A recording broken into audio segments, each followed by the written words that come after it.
Are you getting serious? Just the digital prep list.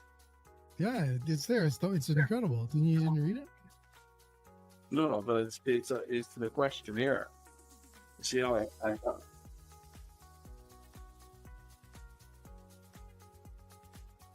Sorry, I screwed up hit the button there. But anyways, welcome to the Late Night Roasting Show. Dominic's back from not in Italy. yeah. A great time, Jay. Are they known for beaches? What's that? Are they known for beaches? I didn't hear you there, brother. What do you mean? My audio's going out on me? No. No, I didn't hear your question. I said, aren't they known for beaches in Italy? In some places, but they don't have. I don't think they have the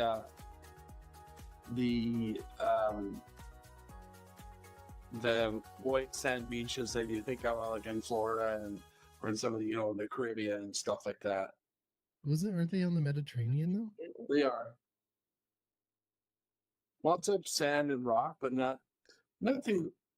The one lady on the tour, one of the tours I went on, she said, like, if you came here looking for white sand beaches, you came to the wrong place. She said, I was thinking to myself, oh, this lady, she's really good at selling.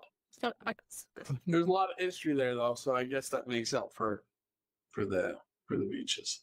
Do you know I have a minor in art history too, so I could probably tell you a little bit about that? What's that? I have a minor in art history. No, I didn't know that. I didn't know that. I interviewed you once, remember? Yeah.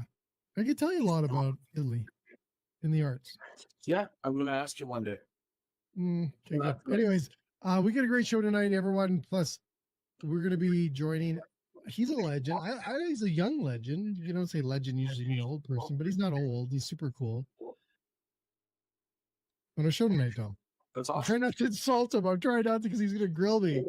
Just think. And don't even say his name, Jay, because you might fuck that up. So. Anyways, we got a great guest tonight. We're going to make it not too long, Dominic, because we got a baseball game. Yeah, we want to get at the same time. So we don't want to screw that up either. Anyways, a couple things before we clean house here and get into this amazing conversation here. Dom, what are you doing next year, September 13th and 14th? What the hell are you doing in August? That's going to be the next Food Service and Hospitality Expo, Jay. September 13th and 14th at the BMO Center in Calgary. What do you do in August, too? Bigger, better, faster, stronger. It's like the $6 million man will be shit. There you go. The $6 million man. That was the tagline. Better, faster, stronger. Yeah, you just aged yourself, buddy. Yeah. You're old. All right, we're gonna run here. Jordan, the young kid on this intro video is 25 years old of age. So let's roll, Dom. Let's have this amazing guy on. Incredible company from my Tip province, by the way. Yeah. Oh. Yeah. Right, here we go.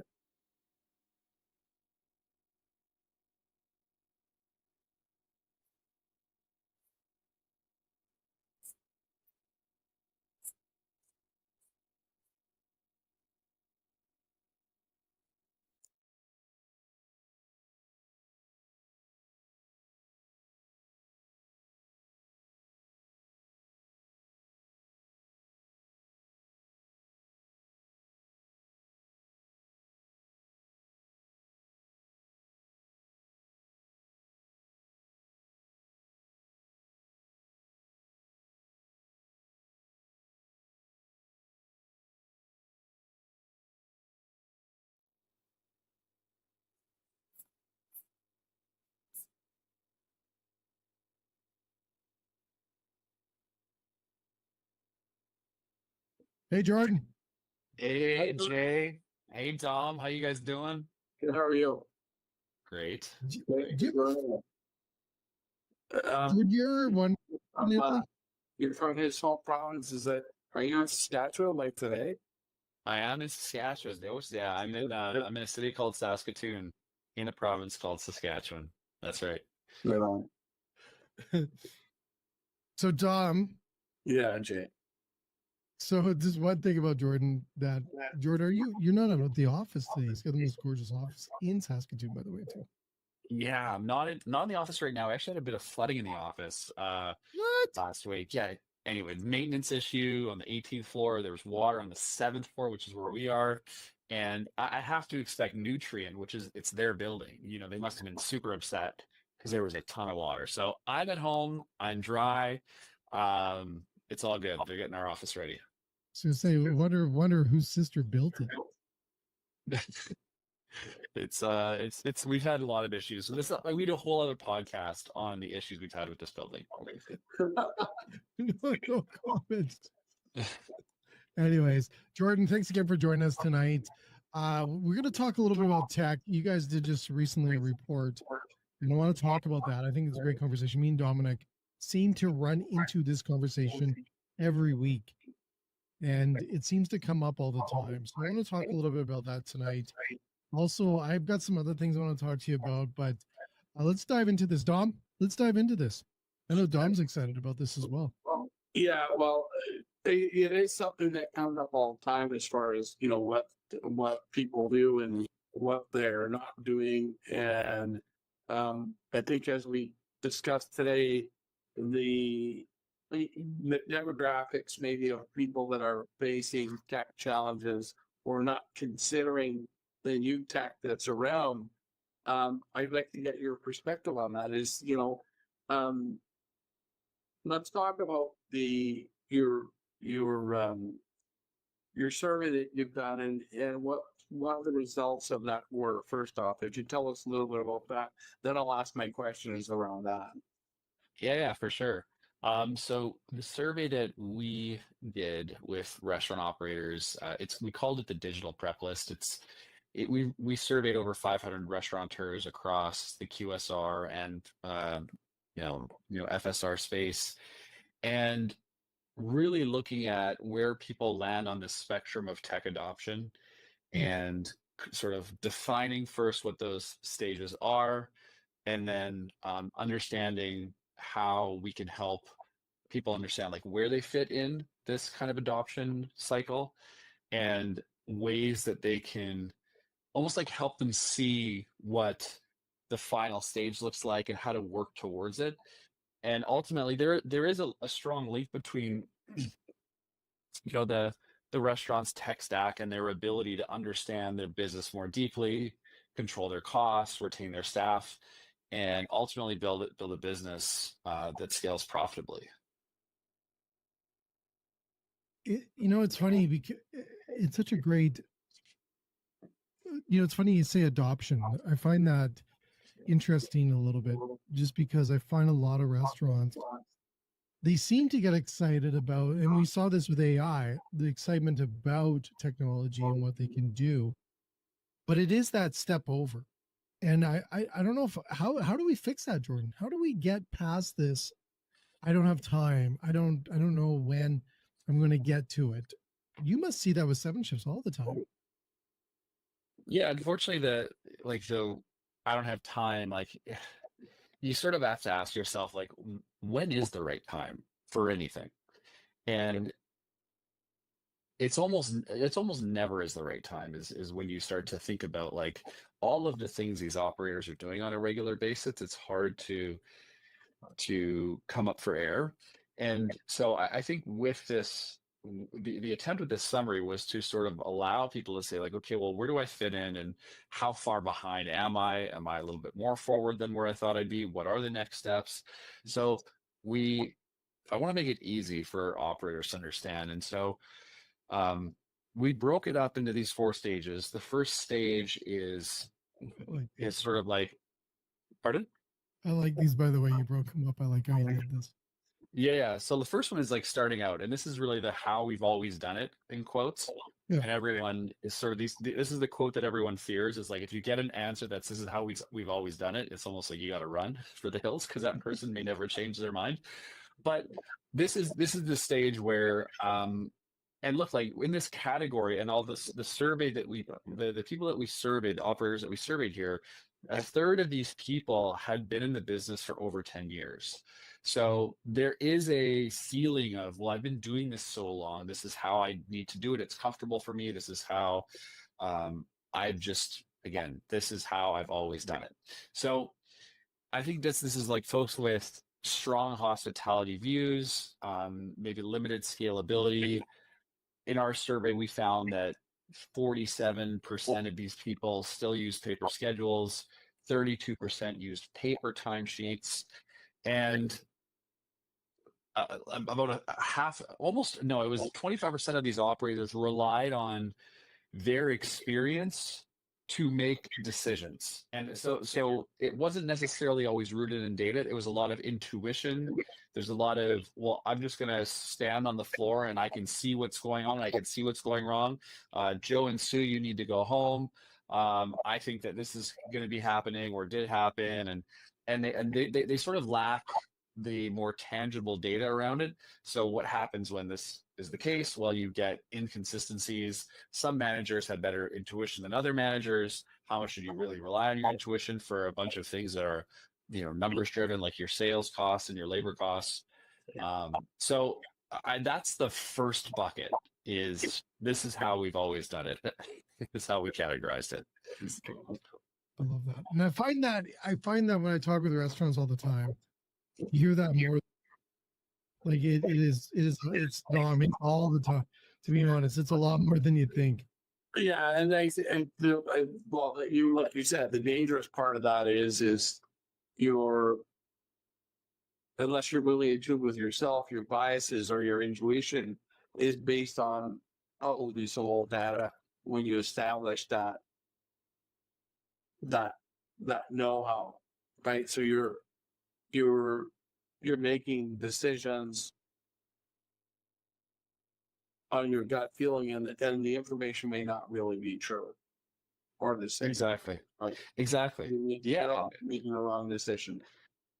Yeah, and yeah, with the turnover in the space too, like you'll have different people coming through the ranks, different managers, they have different views on things. So like I think really what we're trying to get folks to realize is you don't have to have a massively robust technology stack like to just help operationalize the thinking that you have. But it first starts with understanding what are the inputs and what is driving some of the trends or data that we are seeing, and then from there you can make your plan. Yeah. But going into sort of a business and just going like this over your eyes and walking around and sort of like feeling where you're walking is like the analogy I would use here for some of the folks in this bucket. It's called hope. They just hope it goes away, right? Yeah. Don't look at it; it's not going to be there. If you don't look at it, it doesn't exist. Yeah, and the second stage that we sort of talked about in this report was the growing stage, which is I use software, awesome, but the apps don't really communicate or talk to each other. And we found that about 30% of folks in the survey are in this stage. And so this is great. Folks are using some technology. It's not the best technology necessarily, but they're using Excel. They're using some non-restaurant specific apps. They have Slack. They're doing stuff over here. Operators are digitizing some of their pain points, but they're not connecting anything. And so this is sort of the next step. And yeah, a bunch of them are manually managing inventory levels and spreadsheets. So anyway, this is that next bucket, which we called the growing bucket. How many people are not using any tech? Do you have that number? Like, is there a number around that? Like, they still do everything just on paper.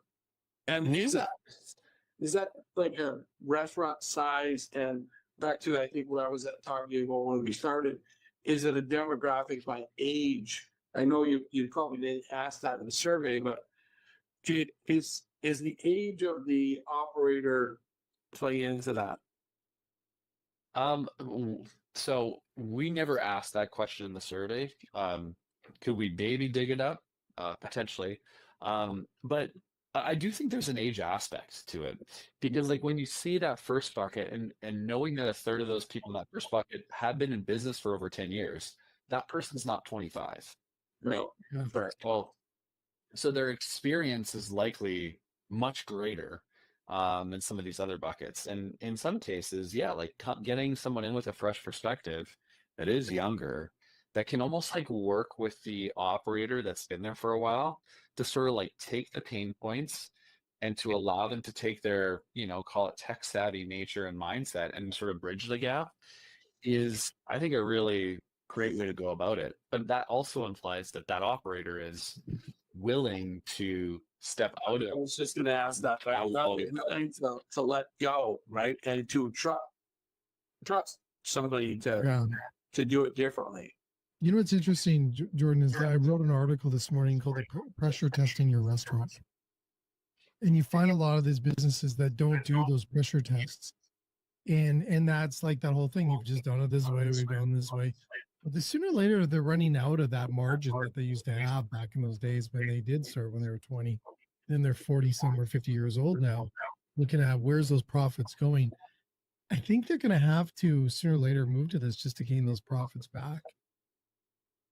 Yeah, no, I think it's a big chair. I think it's you have to get there. You have to get there now because everything else is getting squeezed so hard.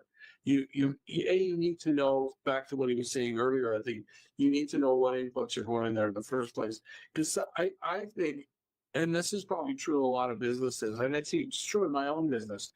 What I think is what's happening is not, and I think I got my finger on the business really well, and I know what's going on. It's not always true. My biases are my biases, and I'm proven wrong more and more often when I dig deep into the numbers to look at what's going on. So I think that's a challenge, but I think it, like anything we've talked about, when restaurants do not embrace some of the, then I would say a lot of these things are companies like Jordan's, like 7shifts, they make it really easy to implement this. So that the tech fear is probably another barrier on top of everything else, right? I got a theory on that, but let's go to stage 3, Jordan. Let's go to stage. Yeah. I got a theory on that. I'm going to get into that. Dom, by the way, you're looking a little green. You got to work on that filter. I gotta. I know it's Halloween on Friday, but jeez. What are they feeding you in Italy there? A little too much olive oil, buddy. Yeah. So, Jordan, But stage yeah, 3. What's stage 3? the third one is really it's sort of like you could almost call it like stage 2 like 2B. Like 2A is, they use apps. 2B, we call it stage 3, but it's really like they use these apps, they use products to help them understand and manage their business. But they use more of the products that are catered for their operation. So, and this is probably where, we see a lot of our customers playing, which is more restaurant specific software. So like we have they might be using, 7shifts for scheduling labor management. They might be using something like Margin Edge for inventory tracking and accounting and all of that. And so this is just a little bit of like a stepping stone into some better use of software. And then the fourth one is really like the holy grail of what I think is possible. We're maybe not there yet on a bunch of fronts, but the stage 4 is really the strategic view of one source of truth. And if you were to talk to operators, everyone's like, yeah, I want one place for everything. Yeah. Now, you can get granular about that. You can say, okay, well, like, there's this view of I want everything in one place. But then you have this world where, say it's the point of sale, and the point of sale has, quote, everything in one place. Well, how deep are those other functions in this world? If you were to bucket food functions and you were to bucket labor functions, obviously we fit under the labor functions more so, but is that depth of labor functions, is that good enough? Or do you need something deeper? Because labor is in our world is hiring, training, scheduling, paying, and retaining your people. Now, what all-in-ones have all the things you need to think about for inventory, AP, bill payments, food costs reporting, alongside a hiring app, a training app, scheduling, end-to-end payroll, and retention and engagement tools. Well, none. And so the question becomes, well, is there sort of like a best of breed that goes outside of just a point solution like scheduling that is sort of more HR focused, where you do get more breadth and enough depth? And so for us, that's where we sort of say, well, an HR platform that's very tightly integrated to your other platforms is a really great way to go about it. And as we've gotten more into payroll, people are starting to see us as more of that source of truth. And so I think we have a further ways to go here, but I think, sort of setting expectations for restaurateurs, I think, is important, because I think buying an all-in-one everything under the sun solution is you're probably going to be missing a lot of stuff. But if you spend the time and research some of these best of breed players that integrate very, very tightly with your stack, you could reap some of those benefits of the depth that they have. So we don't do food cost analysis. We don't do any of that. We know there are partners out there that do that, but we've got a team of 250 people working on hiring, training, scheduling, paying, retaining. And I bet you, teams that are focused on their own sort of vision and view of what they can accomplish, they're going to do it better than anyone that's touting that they can do all in one, because all in one can be really, really, really wide and really shallow. I think there was companies in the past that tried it though. Like there's been that try, right? And then it just, like you said, it kind of gets watered down in the quality because they're not specifically zoned in on those areas, and they should be. And then you kind of get this sloppy program. Well, it's really hard. And I think early days, I mean, NCR tried to do this too, like with Aloha. They really did. Like one of the first players, like, they had scheduling. Well, there's a lot of scheduling companies that exist that are big companies, because it was just sort of a checkbox in the point of sale. And so I think that's what you're still seeing some of that, because either these, in this case, like a point of sale company would need to invest, hundreds of millions, maybe billions of dollars in R&D over the course of several years to even be able to compete with, someone that's kind of tackling some of those key areas that are going deep there.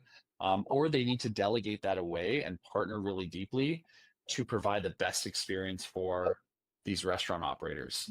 And so I'm bullish on that view, just because I think that's where, like, from a bias perspective, that's where we play. Look, I would love to tell every restaurant operator, go buy your like everything all in one.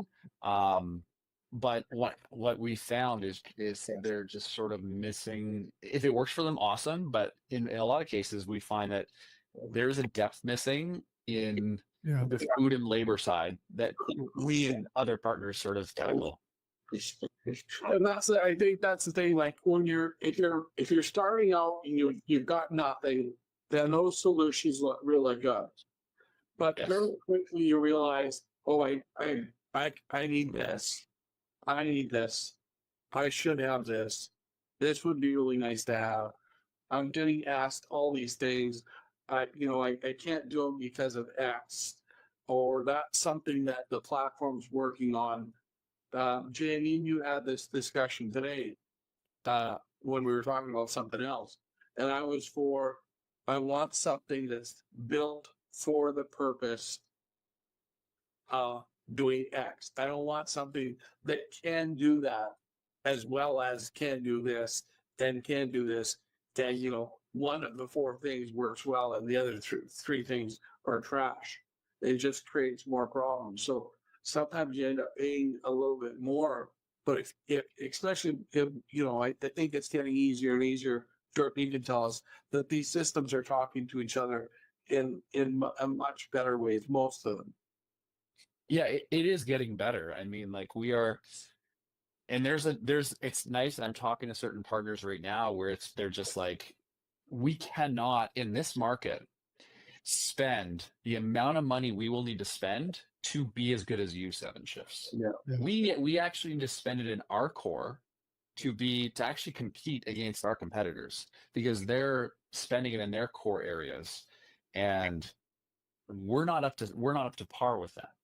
And so we're seeing more folks that are sort of reaching over across the table to shake hands and want to really engage to build a seamless experience. So we're working with folks to, like we're embedding our payroll solutions maybe deeply in some of these point of sale providers now, where we can handle. Because you tell restaurants to do the same thing, right? Focus on something you do good. Don't have 250 things on your menu, because you can't do them all well. Yeah. When you see pizza, steak, sushi, and like I don't know what else, like Italian food on the menu. I don't know what I'm sort of. I know. The point I'm getting at is like, there's no way they're good at all of those. Here's the thing that I think that you look at programs like you're talking about, and even just the adoption phases and stuff. When we go back into that, the one thing that I do a lot of training with restaurants on this is no one taught them though. That's the weird part, right? It's no different than I wrote about this recently as well. Is that no one teaches anyone to buy groceries, right? Like there's not a class on how to buy groceries. And there's a lot of that where no one teaches these people to make these decisions or how to adopt to these programs. So we look at the gaps within the numbers that we see there, huge opportunities, but no one's teaching them, right? No one's saying, here it is. And if it is, it's usually a sales dude teaching them. It's like, you do, right? Like, where's the hidden agenda? And I think that it's changing so fast, and like it's not like a bunch of these folks went to like business school and culinary school. Some did, but not very few. Like, and so, but even then, like going to those schools, like the way in which technology is moving right now, like schools can't even build curriculums; they'll be outdated. So it's really important to figure out how to keep a pulse on things. And I think even with our jobs, like we all have jobs, but like it's not the employer's responsibility to make sure that like I'm keeping abreast to how to do my job in the best way. I don't believe, look, there's things that they can do and that's awesome, but it's on me. I've got to make sure that I'm staying up to speed, and I need to be able to seek those out. And I think operators need to continue to do the same. Is there's something out there that's you could learn from, whether it's someone in a similar boat as you, similar type of restaurant. And I think that what I get excited about in terms of what we're doing, we serve 50,000 restaurants. We serve 1 in 9 restaurant workers in North America. And I get excited about looking at what we have collected over the years around not just sales data, but like retention data, engagement data, and what are the best operators doing to run their business profitably while keeping retention high and turnover low. And there's playbooks here that people are writing. They're just not widely shared on how to do it. So I think restaurants are not a zero-sum game. Someone doesn't have to lose for you to win. Like there can be many great restaurants that can be full and busy all the time. So let's share more of that. And that's what I want to do with a lot of the things that we have within 7shifts and the operators that we talk to. We can share those learnings. That's what Nick wants to do. No, it's true. I like that, because like you said, with some of your, used to be your competitors, or, they work alongside you, and then all of a sudden a light bulb goes off and says, we should be working together because we're really working towards the same goal, which is to serve your customer, and the restaurant, to serve their customers. Not a lot of restaurants see it that way, though. That's I think it's starting to change, because it has to. Like in the past, maybe you used to be able to get away with, I'm not going to change, you're got enough business and, things are going okay. But now there's a lot of things stacked up against the food service and hospitality business. And you were saying something about you thought that the employee should seek out the self-improvement and doing a good job on their own. I agree with you. That's not always the case though. And some employees or some workplaces I give the employees to think, okay, well, this has to be provided to me. Obviously, that's not your ideal employee. The employer has to, and this is where software and tools like yours has to account for the non-self-motivated person, right? And well, the tools have to be there, the software has to be there, the data for the owners to make the decision, which, you know, when you're talking about retention, me and Jay have talked about this a lot. In my opinion, the industry has to change how they look at retention. And, you know, food service can be a good career.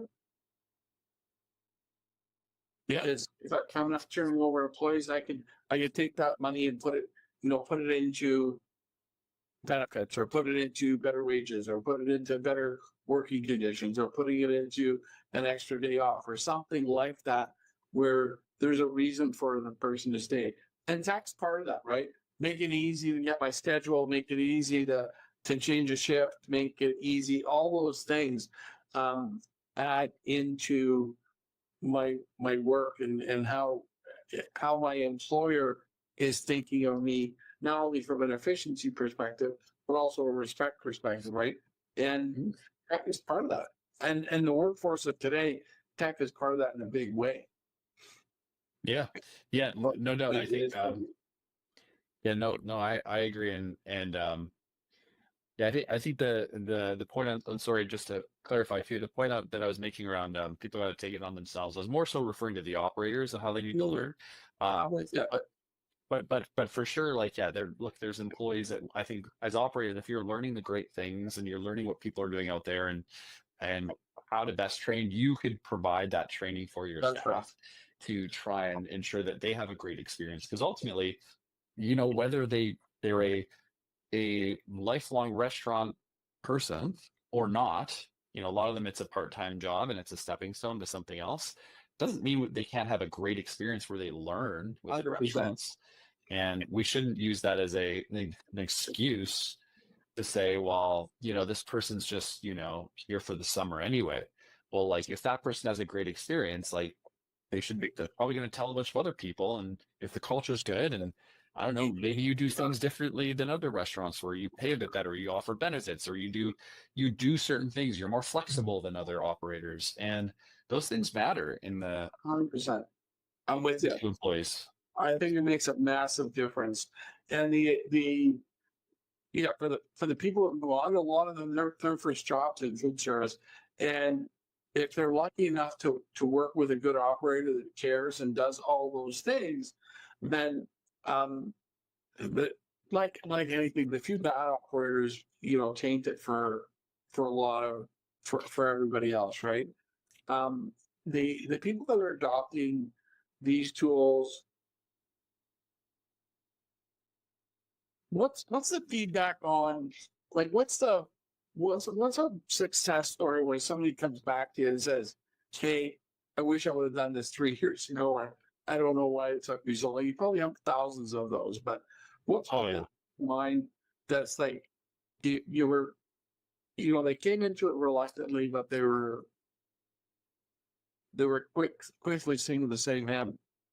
Yeah, we actually, and I'm sure we'll share the link out here to listeners, but there was a series of folks, even within the report, that sort of felt that way. Jeremiah's Italian Ice, they cut their labor costs by like 27.3% after 2 years of integrating 7 shifts. One of my favorite ones was Kevin Yu from 2D Restaurant in Chicago. If you haven't checked it out, go type in 2D Restaurant in Google, and this restaurant is just crazy. It's so cool. It's basically a white and black, you know, 2D drawn things on the wall. It literally looks like you're in a 2D almost like comic book. Anyway, so he said that he saw retention improve at least 2 to 3 times after introducing 7shifts.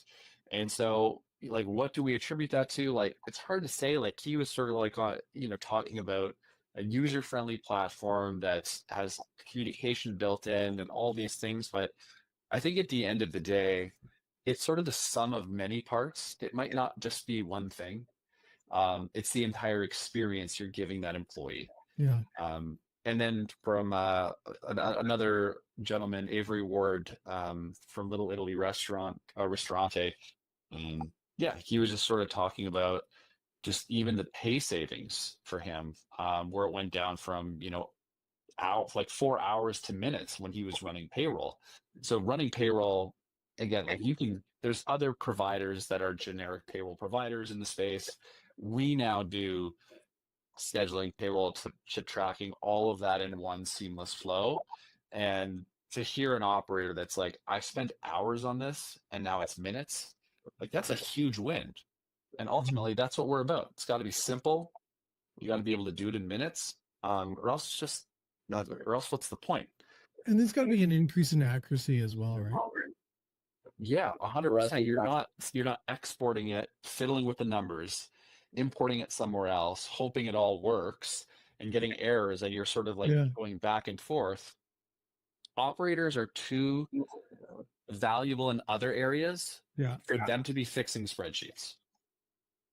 Yeah, the old days used to spend so many hours in the office working on those things. Those days are gone. Those days are gone. Yeah. It's too tough out there to do those things, and to not move to simplistic ways or easier ways and ways like things. But we need to train more people to understand what that is and get them comfortable with it. So I'm glad there's you guys are doing these surveys and finding out how to get people to understand them by looking at these, facts and numbers. And I like how you guys built the stages. I think that's simple. I think it's simple and easy to understand. Really do. Yeah, no, I think that's the goal. And look, most people are in stage 2 and 3, digitized, but like not fully connected and reaping the benefits of a fully integrated platform yet.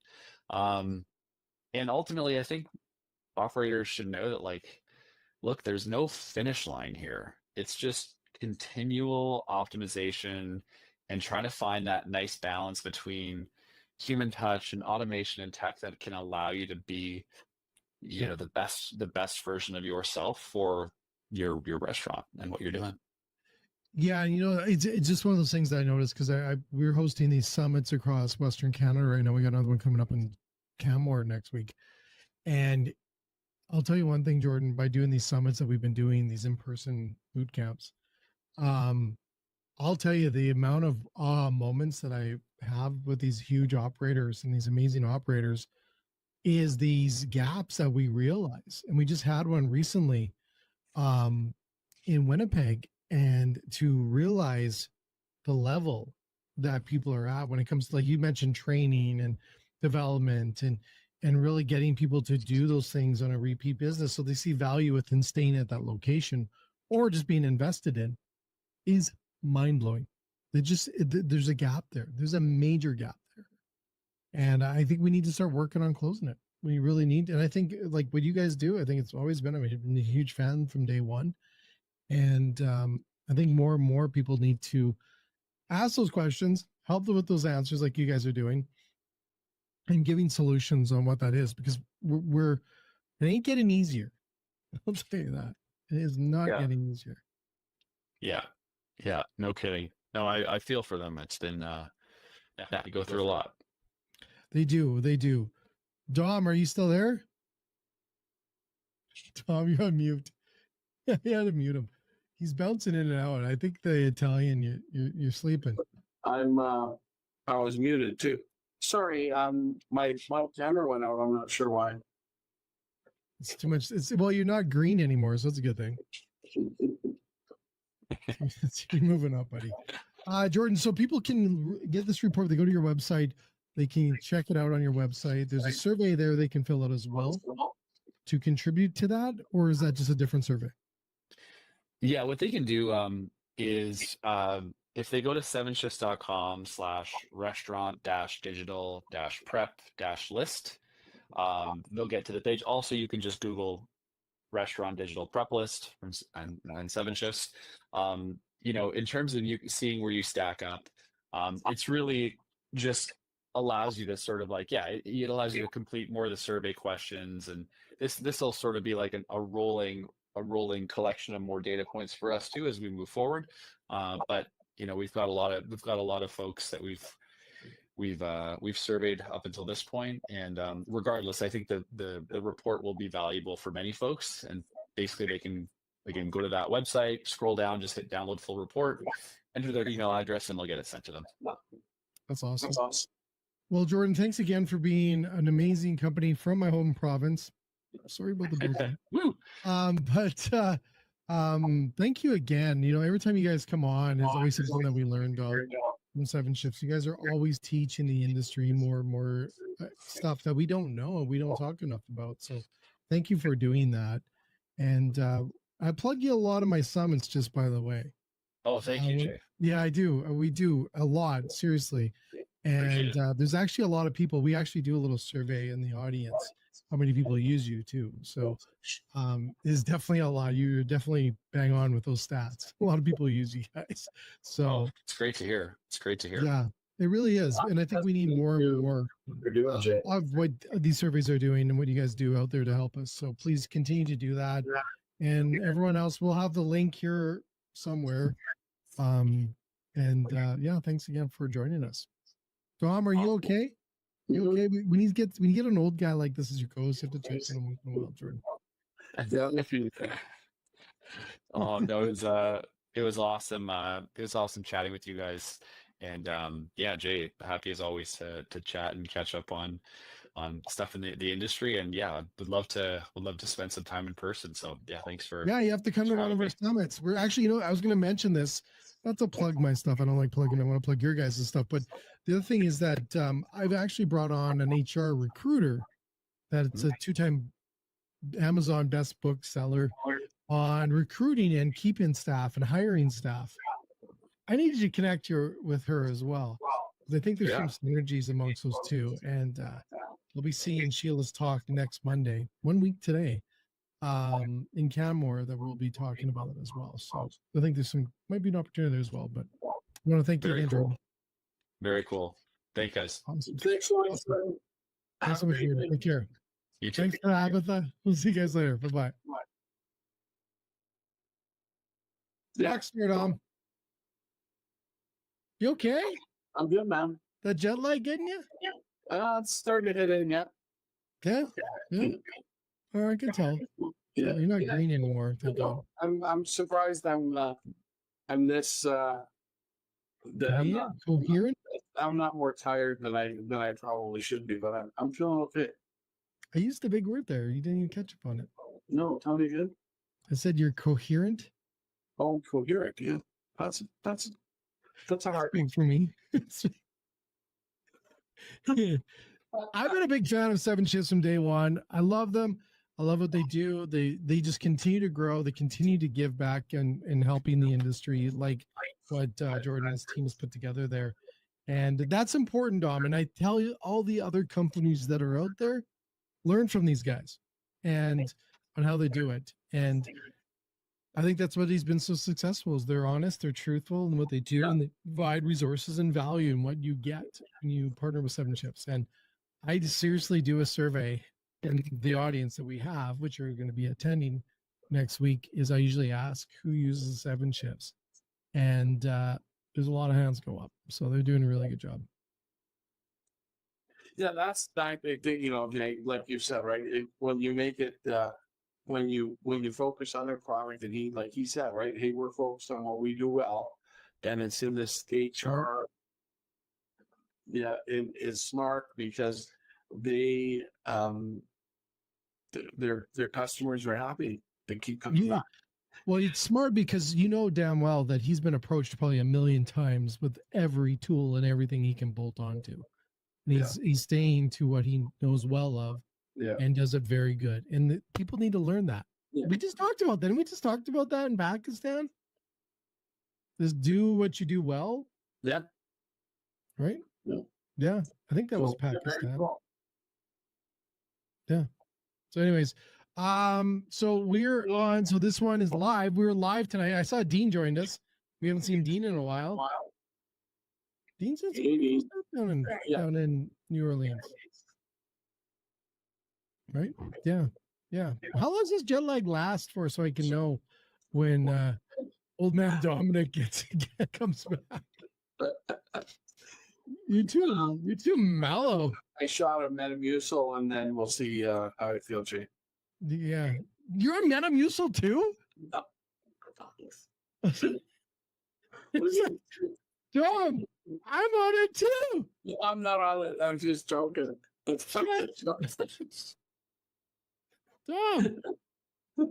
I got the orange flavor. It's great. Well, we'll have to pull our resources. I'll bring you some. Hey, I'll bring you some next week. We'll have Metamucil tonight.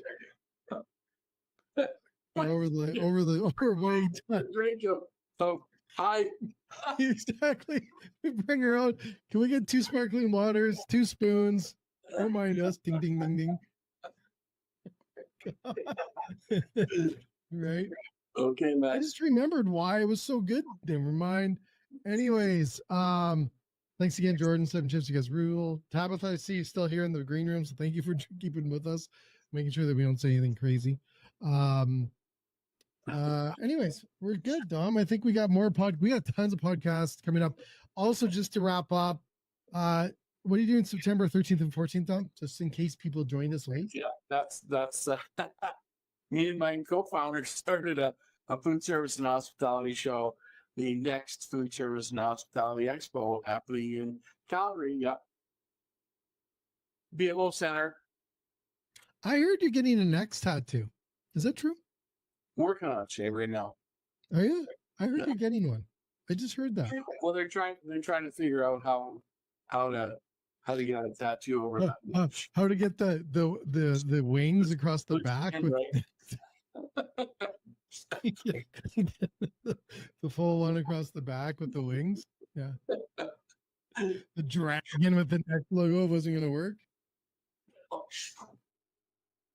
Yeah. Anyways, thanks Steve for joining. Everyone else, thanks again for tonight. We got a ton of shows to make up because Dom was taking a month off. And he also had to do a food show as well the month before. But it's not a research yet, Jay. I went to check out another expo, very cool one. yes, you were researching. I was. Yes, I know you were. I know you went to Milan. You didn't have to go to anywhere else. You went across the world. Yeah, but Milan, there's a massive food service show there called Post Milan. Is it Post Malone, like the singer? No, that's Post Malone, but close.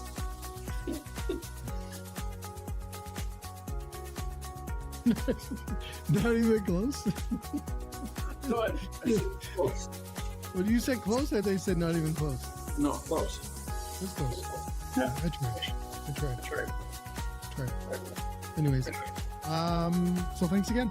We'll run the clip. By the way, just for do you remember, Dom, just a little bit of history here? Do you remember we used to have to do a disclosure? Yeah, this not. Do we have to start doing it again? No. Don't mention it. Yeah, tomorrow we'll get the cease and desist. Yeah, exactly. Tomorrow when we get the letter. We never got a letter yet. Well, then that means everything's okay. Yeah, we're doing good. So the fat kid is. I can't say fat. The big bone kid is. The person in our clip, all of them were over 25 years old. Every person. Can't say big bone either, right? No. All right. Dom, go get some rest. We'll see you tomorrow. Podcast tomorrow too. All right. See you later, everyone. Cheers.